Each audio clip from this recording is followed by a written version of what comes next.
Vice-presidente da CPI quer que a PF investigue Bolsonaro por divulgar inquérito sigiloso. A Polícia Federal abriu inquérito contra a CPI da Covid por vazamento de documentos sigilosos. Agora, o senador do Amapá que quer que a PF faça o mesmo com o presidente da República. O vice-presidente da CPI da Covid, senador Randolfo Rodrigues, Rede Amapá, cobrou nesta quinta-feira 5 do ministro da Justiça, Anderson Torres, e do diretor-geral da Polícia Federal, PF, Paulo Maiorino, a abertura de investigação contra o presidente Jair Bolsonaro, sem partido, por publicação de inquéritos sigilosos em suas redes sociais. O discurso do senador ocorre após a decisão da PF de abrir uma investigação para apurar o suposto vazamento de depoimentos que foram repassados para a CPI da Covid. Segundo a PF, os senadores deveriam ter respeitado o sigilo das informações para resguardar o avanço das investigações. A direção da CPI vai acionar a Advocacia do Senado para entrar com habeas corpus no Supremo Tribunal Federal, STF, trancando o inquérito. A PF, por sua vez, anunciou que um dos vazamentos que foram repassados para a CPI da Covid está no âmbito da investigação que apura crime de prevaricação pelo presidente Bolsonaro e outros depoimentos. Vaza faz parte da investigação sobre irregularidade na compra da vacina Covaxin com a agência Sputnik Brasil. Caso de Covid-19 nos Estados Unidos atinge mau número de 6 meses. País relata 94.819 casos na mídia. Desses 7 dias, um aumento de 5 vezes em menos de um mês. Nas próximas semanas, casos podem chegar a 200 mil por dia devido à variante Delta. Estados Unidos atingiram o número mais alto de novos casos de Covid-19 em 6 meses, apesar de 100 mil infecções relatadas na quarta-feira, de acordo com contagem de Reuters, enquanto a variante Delta se alastra por áreas onde as pessoas não foram vacinadas. O país relata 94.819 casos na média de 7 dias, um aumento de 5 vezes em menos de um mês. Média de 7 dias fornece quadro mais preciso do que rápido. Os casos estão aumentando, já que alguns estados só relatam infecção uma vez por semana ou só nos dias úteis. 7 estados com as taxas de vacinação contra a Covid-19 mais baixas: Flórida, Texas, Missouri, Arkansas, Louisiana, Alabama e Mississippi, responderam por cerca da metade dos casos novos hospitalizações dos países na última semana, disse coordenador da Casa Branca contra a Covid-19, Jeff Zients. Nas próximas semanas, os casos podem chegar a 200 mil por dia devido à variante Delta alta contagiosa, disse Anthony Fauci, principal especialista em doenças infecciosas dos Estados Unidos. Se aparecer outra variante que tenha uma capacidade igualmente alta de se transmitir, mas que também seja mais grave, realmente podemos estar encrencados, disse Fauci em entrevista. Às pessoas que não estão sendo vacinadas pensam equivocadamente que só se trata delas, mas não se trata, trata-se de todos os outros também. Para combater a disparada causada pela Delta, os Estados Unidos planejam dar vacinas de reforço contra o Covid-19 aos norte-americanos com sistema imunológico comprometido, disse Fauci. Ao fazê-lo, os Estados Unidos se somam à Alemanha, França, desconsiderado um apelo da Organização Mundial da Saúde, OMS, para não administrarem vacinas de reforço até que mais as pessoas de todo o mundo sejam vacinadas com a Agência Brasil. Texto base de projeto que abre caminho à privatização dos Correios e aprovado pela Câmara. O projeto de lei apresentado pelo relator e deputado Gil Cutrio, republicanos Amazonas, teve votos a favor de 286 deputados, enquanto 173 votaram contra e havendo ainda 2 abstenções.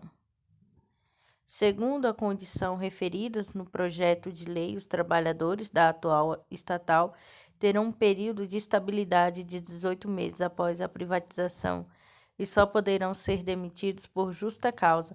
A empresa que tomar posse dos Correios oferecerá aos funcionários um plano de demissão voluntária, PDV, a qual eles poderão aderir em um espaço de 180 dias após a privatização, mas que lhes permitirá receber uma indenização equivalente a 12 vezes a remuneração, além de manter seus planos de saúde por 12 meses e o de requalificação profissional.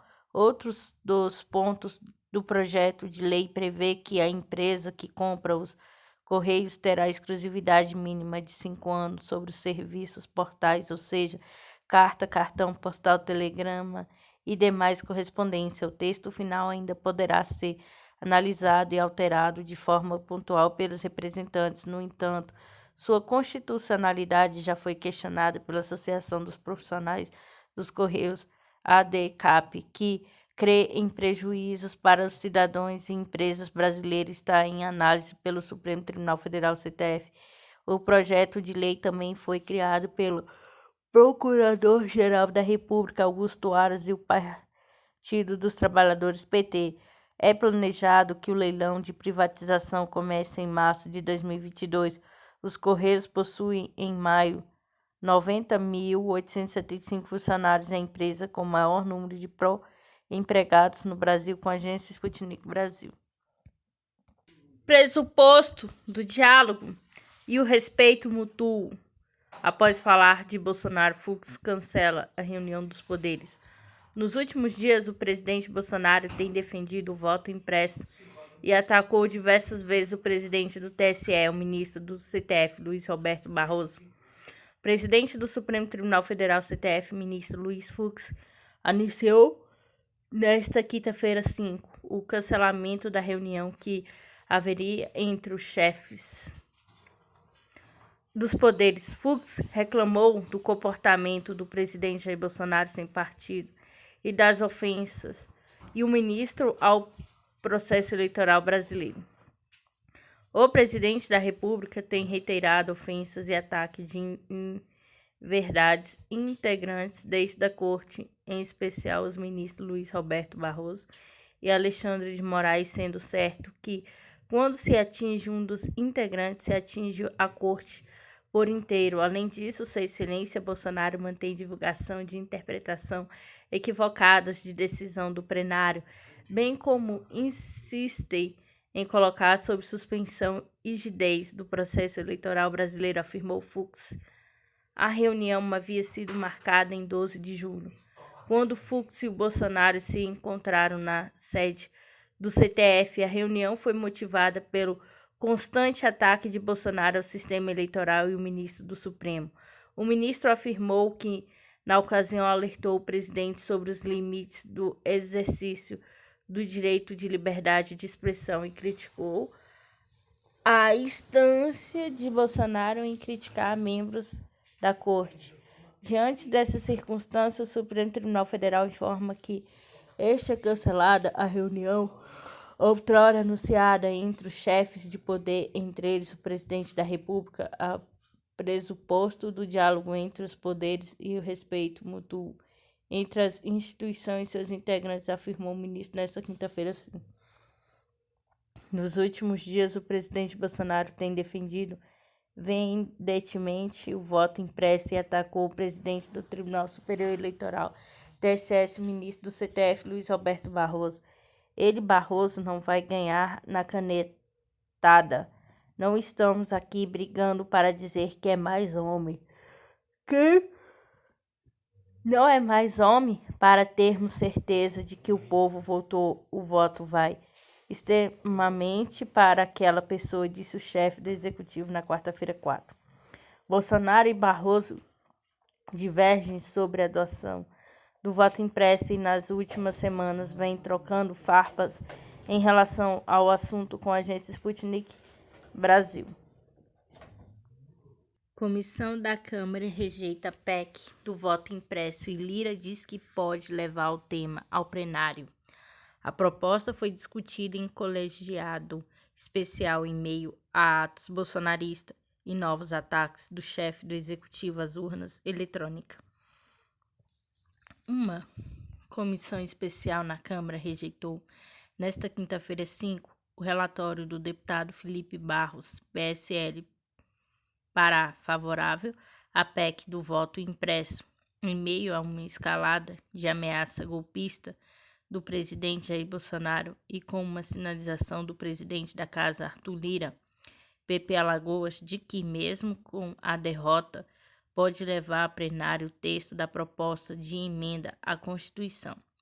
O parecer a favor da PEC foi rejeitado por 23 votos e 11.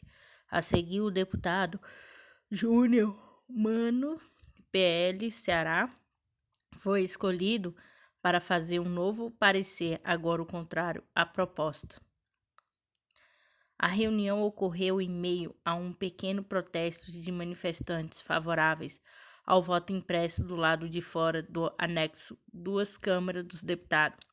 A derrota da PEC na comissão se deu após 11 partidos se reunirem contra o tema. Em reunião realizada no final de junho, estiveram presentes os presidentes do PSDB, MDB, PP e do DEM, Solidariedade, PL, PSL, Cidadania, Republicanos, PSD e Avante. Posteriormente, o Republicanos recuou e passou a apoiar a mudança. Nesta quinta, orientaram voto contra a proposta os partidos PT, DEM, PL, PSD, MDB, PSDB, PSB, Solidariedade, PSOL, PC, do B, PV e a Rede.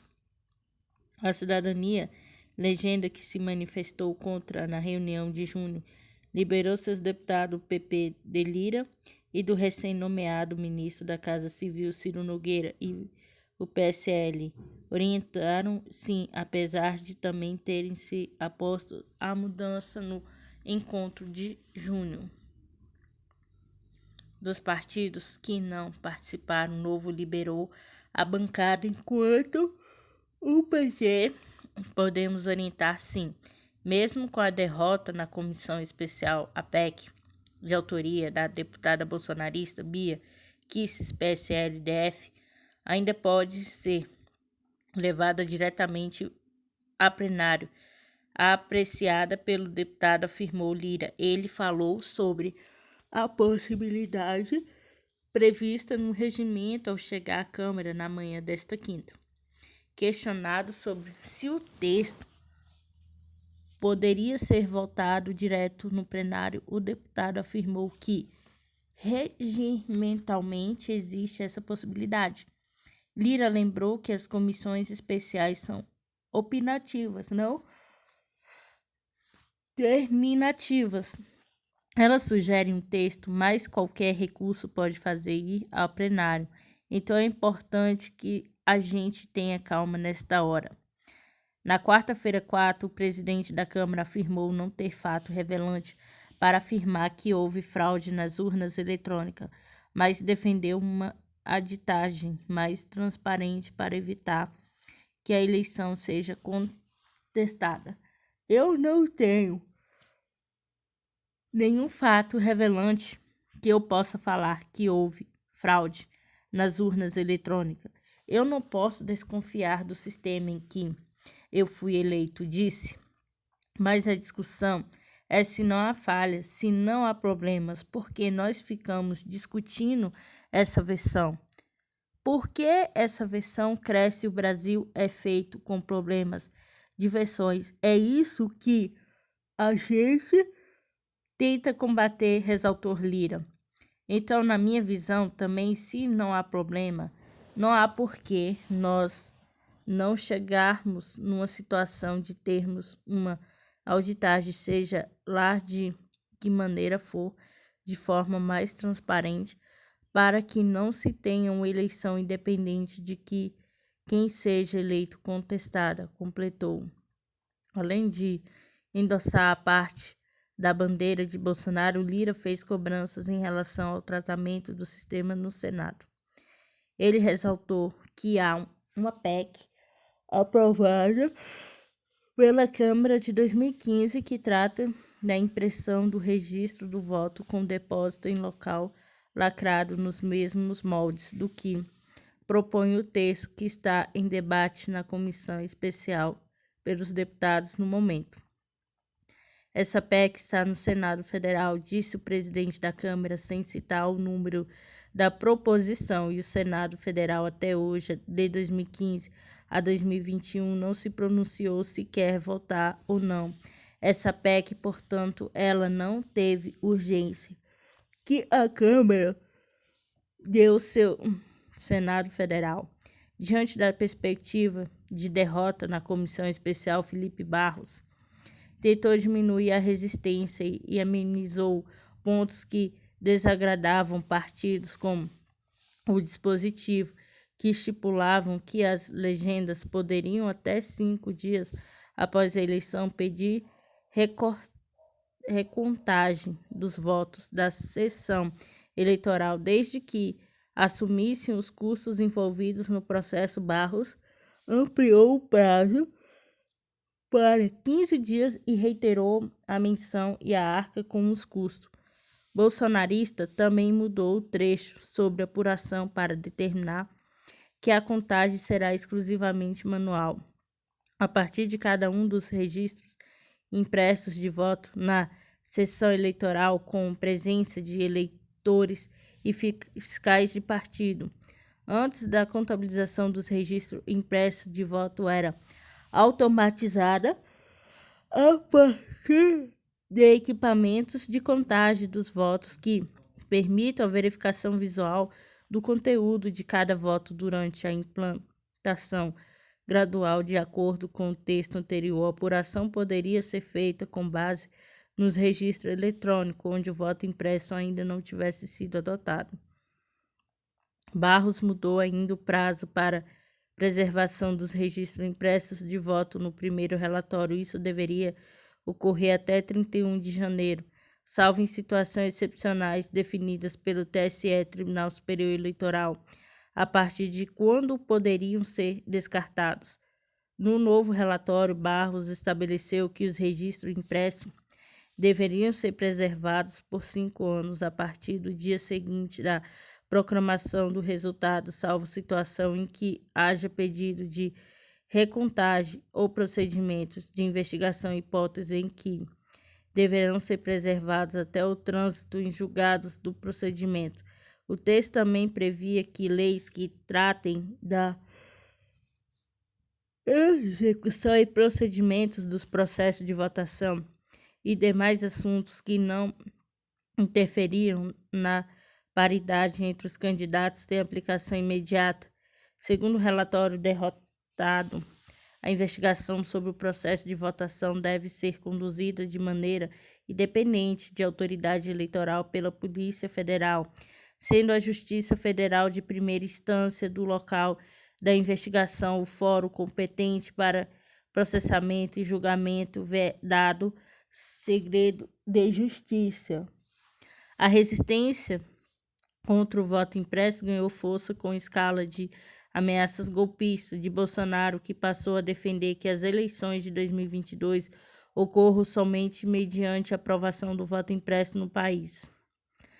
Em 29 de junho, o presidente realizou uma live para apresentar o que ele chamava de provas das suas alegações, mas trouxe apenas teorias que circulam há anos na internet e que já foram desmentidas anteriormente ao longo de sua fala. O presidente mudou o discurso, admitiu que não pode comprovar as eleições foram ou não fraudadas. O modelo atual de votação já tem várias camadas de proteção e auditoria em suas diferentes etapas, inclusive com participação de instituição, grupos externos ao TSE. Até hoje, não há evidências de que tenham ocorrido fraudes em eleições com o uso de urna eletrônica. Daniele Brant, Folha Expresso.